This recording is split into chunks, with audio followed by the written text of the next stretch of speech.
The community center in Manchester, New Hampshire was buzzing like a beehive on a warm summer afternoon. Folding chairs were lined up in uneven rows, some with people already seated, others still being dragged across the scuffed wooden floor by volunteers in bright campaign t-shirts. Posters with bold red, white, and blue lettering hung on the walls.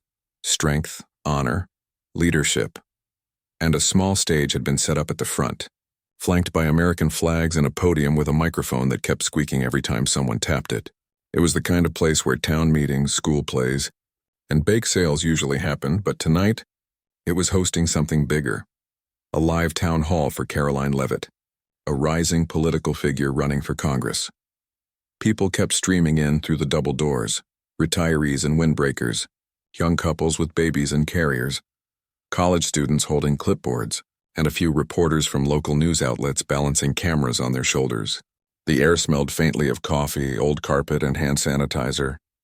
There was a low hum of chatter, some excited, some skeptical, and every so often someone would let out a laugh that bounced off the high ceilings.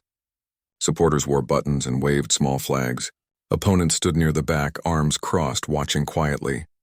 It felt like the kind of night where opinions would clash, but politely mostly. Near the middle of the room, in a chair slightly off to the side, sat a woman who didn't draw much attention at first glance. She wore a dark green jacket with a subtle American flag patch on the sleeve, and her dark hair was pulled back in a loose ponytail.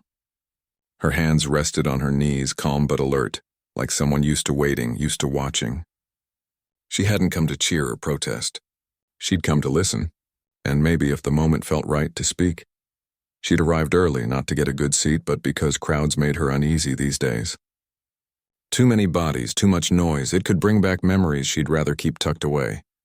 So she'd parked a block down, walked slowly, and slipped in before the room filled up. She carried a small notebook in her coat pocket, the kind with a worn cover and pages filled with neat handwriting. Not notes for a speech, just thoughts, reminders, things she didn't want to forget. As the event began, a local organizer stepped up to the mic, thanked everyone for coming, and introduced Karoline Leavitt with a practiced enthusiasm.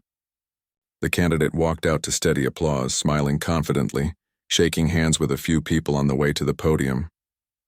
She was polished, sharp suit, steady voice, the kind of presence that looked good on camera. She opened with a story about growing up in New Hampshire, about her parents' values, about wanting to bring common sense back to Washington. The crowd responded warmly. When she talked about border security, some nodded firmly. When she mentioned cutting government waste, a few people clapped. And when she brought up veterans, she spoke with what sounded like genuine respect, calling them the backbone of this nation. But the woman in the green jacket didn't clap. She just listened. She'd heard that line before, backbone of the nations, at ceremonies, in campaign ads, during speeches that felt more like performances than promises. She knew what it was like to wear the uniform, to follow orders in places most Americans couldn't point to on a map, to come home carrying invisible wounds that didn't show up on X-rays. She'd done 2 tours overseas. The first one she came back whole, tired, yes, but whole. The second one changed everything. An IED blast on a dusty road outside Kandahar left her with a shattered leg, ringing in her ears that never fully went away, and nights where sleep felt like a distant country she couldn't reach. She'd spent months in recovery, then years navigating the VA system, filling out forms, waiting on hold, explaining her pain to people who'd never felt it. She'd learned to smile through appointments, so they wouldn't think she was difficult. She'd learned which phrases got results. I'm struggling worked better than I'm in agony, and which ones got her labeled as emotional. She wasn't bitter, just tired. Tired of being thanked for her service while the systems meant to support her kept shrinking. Now, sitting in this crowded room, she watched as Leavitt outlined her policy plans. She spoke about reducing the national debt, about making government more efficient. Then she mentioned veterans' benefits, not in detail but enough to raise a red flag. We must honor our heroes, Leavitt said, but we also have to be smart with taxpayer dollars. That means cutting programs that aren't delivering real results. The woman's stomach tightened. She knew what not delivering real results often meant in political talk. It meant mental health counseling, peer support groups, outreach for homeless vets. Programs that didn't show up as neat numbers on a spreadsheet, but kept people alive. A man a few rows ahead turned to his friend and whispered something that made them both chuckle. "Here we go," he said, loud enough for nearby ears to catch. Another vet asking for a handout. A few others laughed, not cruelly, just casually, like it was a familiar joke. The kind of laugh that assumes you know the whole story before it's even told. But the woman didn't flinch. She just took a slow breath the way her therapist had taught her, in through the nose, out through the mouth. She looked around, not with anger, but with quiet observation. Most people weren't even looking at her. They were focused on the stage, on their phones, on the person next to them. To them, she was just another face in the crowd. Maybe that was why she finally decided to stand. When the moderator opened the floor for questions, hands shot up, some eager, some hesitant. The woman didn't raise hers right away. She waited, watching others ask about inflation, about schools, about immigration. Then, during a brief pause, she rose. She didn't do it dramatically. No slamming of chairs, no pointed stare. She just stood, calmly, and waited for the moderator to notice her. Her legs still ached a little from the old injury, but she held herself straight. The room didn't go silent, not yet. But the laughter from moments before had already faded, replaced by a curious hush. The moderator nodded at her. "Yes, ma'am. Go ahead." She stepped slightly into the aisle so the microphone could pick her up. Her voice was softer than Leavitt's, but clear. No tremble, no rush. "My name is Maya," she said. "I served 12 years in the Army, 2 tours in Afghanistan. I was medically discharged after an IED took part of my leg and most of my peace of mind." She paused, not for effect, but because the words still carried weight. Then she continued, "I'm not here to ask for anything. I'm here to ask a question. If you're elected, will you protect funding for VA mental health services, especially for women veterans who are dying by suicide at rising rates?" The room shifted. Some people leaned forward. Others exchanged glances. The earlier jokes were gone. Even the campaign volunteers stopped shuffling papers. Leavitt smiled politely, the kind of smile trained for tough questions. "Absolutely," she said. "Our veterans deserve the best care. But we also have to ensure taxpayer money is used wisely." Maya didn't interrupt. She just listened, her expression unreadable. But those who saw her eyes noticed something. Not anger, not defiance, but disappointment. The kind that comes when you've heard the same answer too many times. And in that moment, the room understood. This wasn't a performance. This was real life, and real life doesn't come with applause lines. The room held its breath for a beat too long. It wasn't silence exactly, more like the kind of quiet that falls when people realize they've stepped into something deeper than they expected. Karoline Leavitt stood at the podium, still smiling, but her eyes flickered just slightly as if recalibrating. She'd answered tough questions before, but this one didn't feel like a trap. It felt personal. And personal questions are harder to deflect with talking points. Maya didn't move. She stayed standing in the aisle, hands loose at her sides, shoulders relaxed but posture firm. She wasn't trying to make a scene. She'd asked her question plainly, without flourish or accusation. Now she waited, not for a perfect answer but for an honest one. Leavitt cleared her throat. "As I said," she began, voice smooth and measured, "we absolutely support our veterans. That's non-negotiable. But government programs often suffer from inefficiency. My proposal includes streamlining services so that every dollar goes directly to those who need it most." A few supporters nodded. One even murmured, "That makes sense." But others shifted in their seats. Streamlining. Efficiency. Those words sounded clean on paper. But Maya knew what they often meant in practice. Fewer counselors, longer wait lists, clinics closing in rural towns. She'd seen it happen before.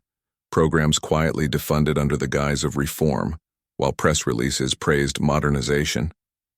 She took a small step forward, not aggressive, just enough to be seen. "Ma'am," she said, her voice still calm but firmer now, "I appreciate the intention. But when you cut funding to VA mental health outreach, especially for women, streamlining can feel like abandonment." She paused, then added, "I didn't risk my life overseas to be told my trauma is a line item to cut." The words landed like a stone dropped into still water. Ripples moved through the room. A woman near the front wiped her eyes quickly. An older man in a veteran's cap sat up straighter. Even the campaign staffer holding a clipboard lowered it, his pen hovering midair. Leavitt's smile tightened at the edges. "No one is suggesting we abandon veterans," she replied, a touch more defensive now. "In fact, my plan increases accountability." "Accountability to who?" Maya asked gently, not cutting her off, just meeting her halfway. "To budget spreadsheets? Or to the people who come home broken and are told to wait 6 months for a therapy appointment?" She didn't raise her voice. She didn't need to. The room was listening now. Not to debate, but to understand. Then, slowly, she reached into her jacket pocket and pulled out a small photograph. It was slightly creased, protected in a clear plastic sleeve. She held it up, not for show, but as proof that this wasn't theoretical. "This is me," she said, "in 2012. Outside Forward Operating Base Shank, and this," she pointed to the soldier beside her, grinning under a dusty helmet, "is Lena. She was my battle buddy. Sharp, funny, fearless. She carried our whole unit through some of the hardest days." Maya's voice softened just a little. "She came home the same year I did. But she didn't get the help she needed. The VA told her the wait for a mental health evaluation was 14 weeks. She didn't make it to week 5. A few people inhaled sharply." Someone whispered, "Oh no." Maya looked directly at Leavitt now, not with blame, but with a quiet plea. Lena wasn't lazy. She wasn't looking for a handout. She just needed someone to listen before it was too late. When you talk about cutting programs that aren't delivering results, you're talking about people like her. People who fell through the cracks because the system was already stretched too thin. Leavitt opened her mouth to respond, but hesitated. For the first time all evening, her rehearsed confidence wavered. She glanced at her notes, then back at Maya, as if searching for the right words. But the usual political phrases suddenly felt hollow in this space. "I'm truly sorry for your loss," she said finally, and this time it sounded real. "And I agree that no veteran should have to wait weeks for care. But your budget proposal cuts $200 million from VA community mental health grants," Maya said, not as an attack, but as a fact. I read it. Page 34, footnote 7. Those grants fund the very programs that reach vets in towns like this one, especially women, who often don't fit the typical veteran image and get overlooked. She wasn't quoting a think tank or a partisan blog. She'd done the work. She'd read the documents, and that made her impossible to dismiss as just emotional or misinformed. From the back of the room, someone called out, "She's right. I work at the Manchester VA Outreach Center. We lost 2 counselors last year because of funding changes." Another voice added, "My sister's a vet. She drove 2 hours each way for therapy because there's nothing closer." The dam had cracked. What started as one woman's question had opened a floodgate of shared experience. People weren't just watching anymore, they were connecting. Leavitt nodded slowly. "I hear you," she said, and for once it didn't sound like a campaign line. "And I'll take a closer look at those specific allocations. Maybe there's a better way to balance fiscal responsibility with real human need." It wasn't a full reversal. It wasn't a promise, but it was a shift. And in that moment, the room felt less like a political event and more like a community reckoning. Maya didn't press further. She'd said what she came to say. She slipped the photo back into her pocket, gave a small nod, and sat down. The applause that followed wasn't thunderous. It was steady, respectful, human. Not for drama, but for courage. For showing up, speaking truth, and doing it without hatred. As the moderator moved to the next question, the energy in the room had changed. The earlier jokes were gone. The air felt heavier but also clearer, like a storm had passed and left the sky washed clean. Later, as people began to file out, several approached Maya. A young woman in uniform thanked her. An older veteran shook her hand and said, "You said what a lot of us can't." Even a few of Leavitt's supporters lingered, asking thoughtful questions about how to support veteran mental health in their own neighborhoods. Maya didn't give speeches. She just listened, answered honestly, and reminded them that change often starts not with grand gestures, but with one person refusing to stay silent. Outside, the New Hampshire night was cool and quiet. Crickets chirped. Streetlights cast long shadows. Maya walked to her car slowly, the ache in her leg a familiar companion. She wasn't thinking about headlines or viral moments. She was thinking about Lena. About the next woman who might pick up the phone and call the VA tomorrow because she heard someone say, "You're not alone." And that, more than anything, was worth standing up for. The next morning, Maya woke to the sound of rain tapping against her kitchen window. It was soft, steady, the kind of rain that makes the world feel hushed, like it's holding its breath. She sat at the table with a mug of coffee, steam curling into the air, and scrolled through her phone out of habit, not expectation. She hadn't gone to the town hall to become a story. She'd gone because she couldn't not go, but now her screen was full of something she hadn't anticipated. A local news station had posted a short clip. Veteran challenges candidate on VA cuts. It wasn't sensational. No dramatic music, no flashing text, just raw footage. Her voice calm but firm, Leavitt's hesitant reply the quiet shift in the room. Already it had thousands of views. Comments poured in, not the usual online shouting match, but something different. Thank you for speaking up. My daughter's a vet. This hit hard. Finally, someone saying what so many of us feel. She set the phone down, unsure how to feel. Part of her wanted to disappear back into her routine. Physical therapy at 10, grocery run after, maybe a walk in the park if the rain let up. But another part, quieter but persistent, knew this moment wasn't just hers anymore. It belonged to everyone who'd ever been told their pain wasn't urgent enough, their service not visible enough to count. By midday, her voicemail was full. Not from reporters, at least not yet, but from other veterans. A woman from Concord who'd been denied counseling after her third deployment. A man from Dover who'd lost his brother to suicide after months on a VA waitlist. They weren't asking for solutions. They just wanted to say, I saw you, I heard you, and I'm not alone. That afternoon, while folding laundry in her small apartment, Maya got a call from a producer at a regional news network. They wanted to interview her, not as a political pawn, but as a person. We don't want to frame it as gotcha, the producer said.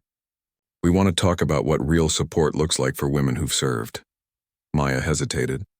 She didn't trust cameras. She'd seen how easily stories get twisted, how pain becomes entertainment. But then she thought of Lena's photo tucked in her drawer. If sharing her truth could help even one person reach out for help, wasn't it worth the risk? She said yes. The interview happened 2 days later in a quiet studio with soft lighting. No audience, no applause, just a conversation. She talked about the gap between policy and people, about how women veterans often fall through the cracks because they don't fit the stereotype of the grizzled male soldier. She spoke about the shame some feel when asking for help, as if needing support means they failed. And she emphasized that mental health care isn't a luxury. It's as essential as bullets were in the field. When the segment aired, it spread faster than anyone expected. Not because it was angry or dramatic, but because it was honest. People shared it with captions like, "This is what courage looks like," or "Listen to her." Really listen. Back in Manchester, something else began to stir. A few days after the town hall, a retired nurse named Evelyn, who'd been in the audience that night, reached out to Maya. "I've been volunteering at the VA for years," she said over coffee at a corner diner. "But we're stretched thin. What if we started something smaller, just for women vets in the area? A place to talk, share resources, maybe even just sit in silence together if that's what someone needs." Maya hadn't planned on starting a group. She barely had time to keep up with her own appointments. But as Evelyn spoke, she felt that familiar tug, the same one that made her stand up in that crowded room. Maybe healing didn't have to happen alone. They met again the following week, this time with 2 other women, a former military police officer now working as a school counselor, and a young veteran who'd recently moved to New Hampshire after leaving the service. They sat in Maya's living room, rain still falling outside, and sketched out a simple idea. A monthly gathering. No agenda, no pressure. Just coffee, conversation, and the unspoken understanding that everyone there had carried something heavy. They called it Anchor Point. Not because they had all the answers, but because sometimes you just need a place to steady yourself. Meanwhile, the political world kept turning. Leavitt's campaign released a statement reaffirming their strong support for veterans' mental health, and added a line to their platform about protecting frontline counseling services. Pundits debated whether it was genuine or just damage control, but Maya didn't spend much time on that. She'd seen enough empty promises to know that real change happens slowly, quietly, in living rooms and community centers, not just in press releases. What surprised her most wasn't the attention, but the connections. A high school teacher emailed to say she'd shown the interview to her students during a civics lesson. A local business owner offered to donate space for their first anchor point meeting. Even strangers at the grocery store would pause, recognize her, and say softly, "Thank you for speaking up." One evening, as she walked home from physical therapy, her phone buzzed. It was a message from someone she didn't know, a woman from Maine, a Navy veteran who'd seen the clip online. "I've been thinking about calling the VA crisis line for weeks," she wrote. "But I kept telling myself I wasn't bad enough to deserve help. Then I saw you talk about Lena, and I realized maybe I don't have to wait until I'm broken to ask for a hand. I called them today. Thank you." Maya read the message 3 times. Then she sat on her front steps, rain misting her face, and cried, not from sadness, but from the strange, aching relief of knowing her words had reached someone in time. She hadn't set out to start a movement. She hadn't wanted fame or debate. She just wanted someone to see the human behind the uniform, the pain behind the silence, and in doing so, she'd given others permission to do the same.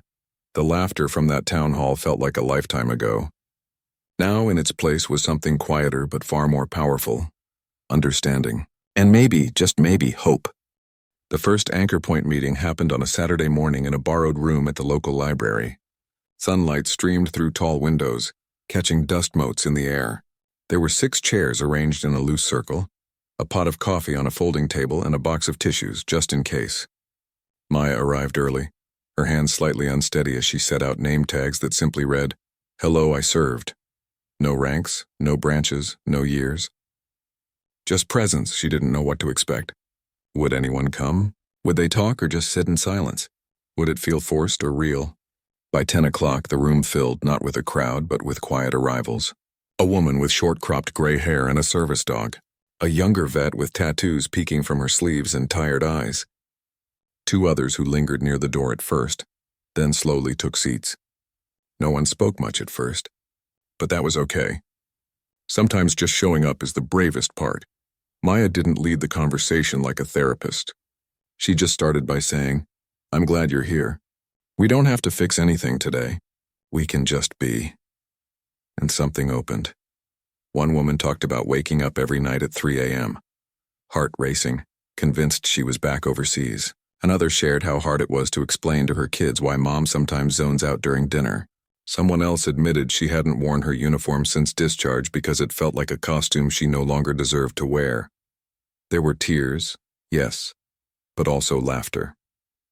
Real, unexpected laughter.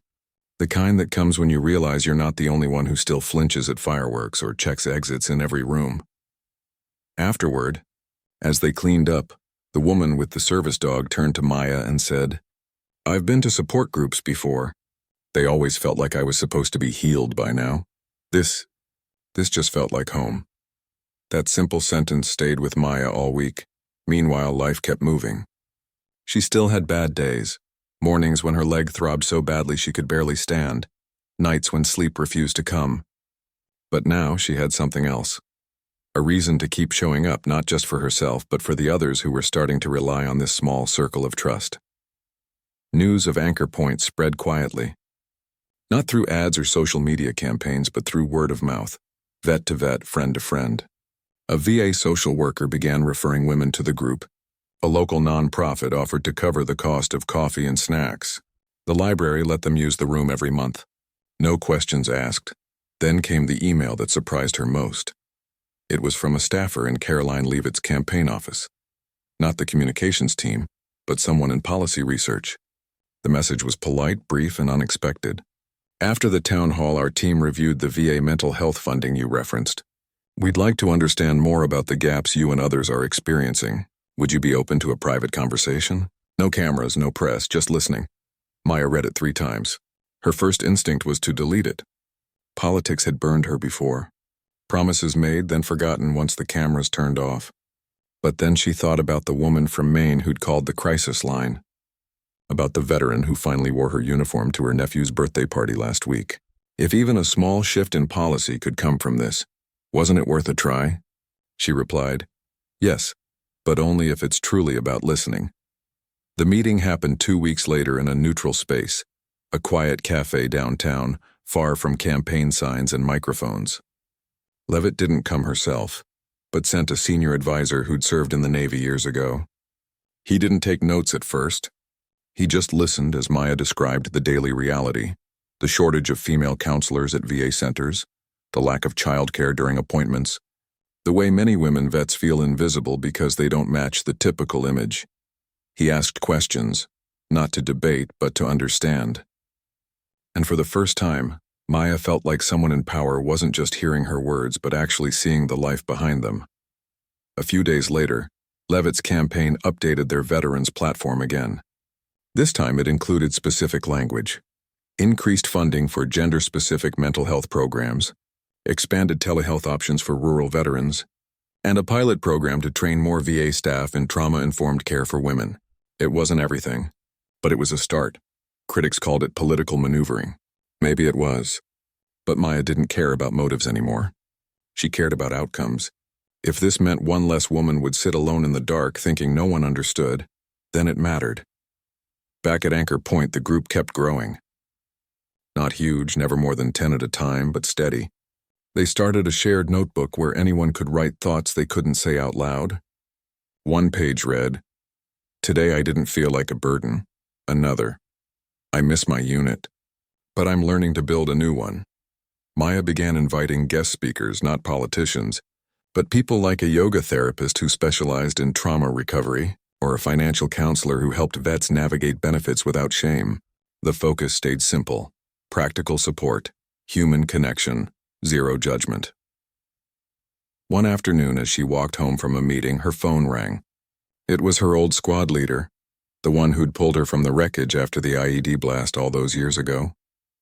He'd seen a news clip about her. "I always knew you were tough," he said, voice rough with emotion. "But I didn't know you were this kind of brave." She didn't know what to say. She'd never thought of herself as brave. Just tired. Just trying to make sure Lena's story, and so many others, wasn't forgotten.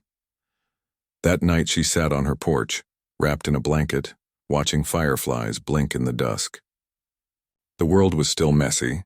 The VA system was still broken in places. But something had shifted, not just in policy, but in possibility.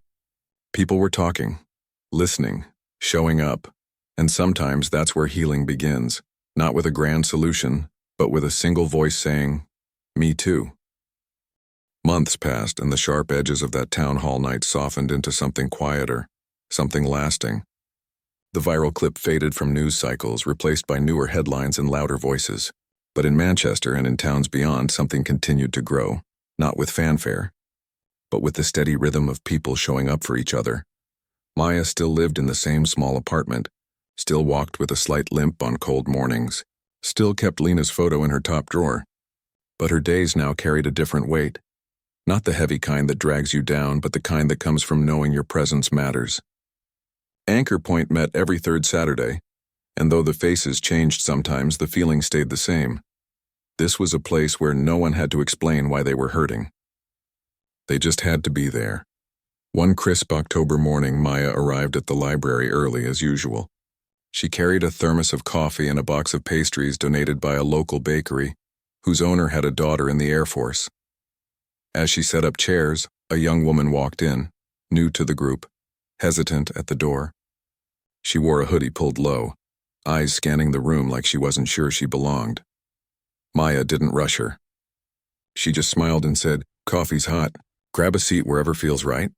The woman nodded, took a chair near the back, and stayed quiet through most of the circle. But near the end, when Maya asked if anyone wanted to share, she cleared her throat softly. "I just got out 6 months ago," she said, voice barely above a whisper.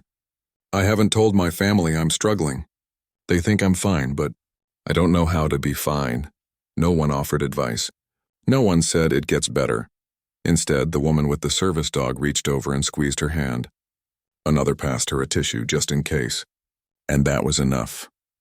After the meeting, as they cleaned up together, the young woman lingered. "I almost didn't come today," she admitted. "I thought, what if they all have it together and I'm the only mess?" Maya laughed gently. "Honey, if you find someone who has it all together, let me know. I'll ask them how they did it." They both smiled. And in that moment, Maya realized something. This wasn't about fixing people. It was about reminding them they were never broken to begin with, just human. carrying what life had handed them. Meanwhile, the ripples from that night at the town hall kept spreading in ways no one could have predicted. A state legislator, moved by the local coverage, introduced a bill to fund mobile mental health units for rural veterans, especially women, who often lived hours from the nearest VA clinic. It wasn't flashy, but it was practical, and it passed with bipartisan support. Even more quietly, changes began inside the system itself. At the Manchester VA, a new peer support coordinator was hired, herself a female combat veteran, and she started reaching out to women who'd fallen off the radar. Appointments got easier to schedule. Childcare vouchers became available during counseling hours. Small things, maybe, but to someone drowning in bureaucracy, they felt like lifelines. Maya never took credit for any of it. She knew real change wasn't the work of one person standing up in a room. It was the result of hundreds of people deciding, in their own ways, that silence wasn't the answer. She still got messages, though. Sometimes daily. A teacher in Vermont wrote to say she'd started a support circle for student veterans at her school after watching Maya's interview. A retired Marine in Florida mailed a handwritten letter. "You gave me the courage to call my old battle buddy and say, 'I'm not okay.' We talked for 3 hours. First time in 10 years. None of it felt like a victory. Not really, but it felt like connection. And connection, Maya had learned, was its own kind of healing. One afternoon, she sat at a corner table in her favorite coffee shop, not for a meeting or an errand, just to be still. Rain pattered against the window and the smell of roasted beans filled the air. She was halfway through her coffee when a woman approached holding a toddler on her hip. "Excuse me," the woman said softly. "Are you the one from the town hall? The veteran?" Maya nodded, a little wary. The woman's eyes welled up. "My sister. She served. She never talked about it. Then last year she died by suicide." She swallowed hard. "I saw your interview, and for the first time, I understood what she might have been going through. I started a scholarship in her name for women vets going back to school. I wanted to thank you for helping me see her." Maya didn't know what to say, so she just reached out and touched the woman's arm. "I'm so sorry," she said, "and I'm glad you're honoring her." They stood there for a moment, two strangers bound by loss and love in a quiet coffee shop on a rainy day. No cameras, no speeches, just humanity. Later, walking home, Maya thought about how strange it was that the moment everyone remembered, the confrontation, the tension, the shift in the room, wasn't the end of the story. It was just the beginning. The real story was in the aftermath. The calls made, the hands held, the silences shared. The small choices to show up even when it's hard. She passed a playground where kids shrieked with laughter, their voices bouncing off wet pavement. She thought of Lena, not with the sharp pain of grief anymore, but with a quiet warmth. Lena would have loved this, she thought. She would have been the first to sign up for Anchor Point, cracking jokes to ease the tension, making sure everyone felt seen. That night, Maya sat on her porch again, wrapped in a thick sweater. The air smelled like fallen leaves and wood smoke. Her phone buzzed, a message from the young woman who'd come to the last meeting. "I told my mom today," it read. "About everything." She cried. Then she hugged me and said, "Why didn't you tell me sooner?" I said, "Because I didn't know it was okay." "Thank you for making it okay." Maya smiled, tucked the phone into her pocket, and looked up at the stars. No one was laughing now. Not because they were afraid to, but because they finally understood. Some stories aren't meant to be joked about. They're meant to be held, shared, and honored. And in that quiet New Hampshire night, with the wind rustling through the trees and the distant hum of a train passing through town, Maya felt something she hadn't in years: peace. Not because the world was fixed, but because she knew she wasn't alone in trying to make it kinder. One honest conversation at a time.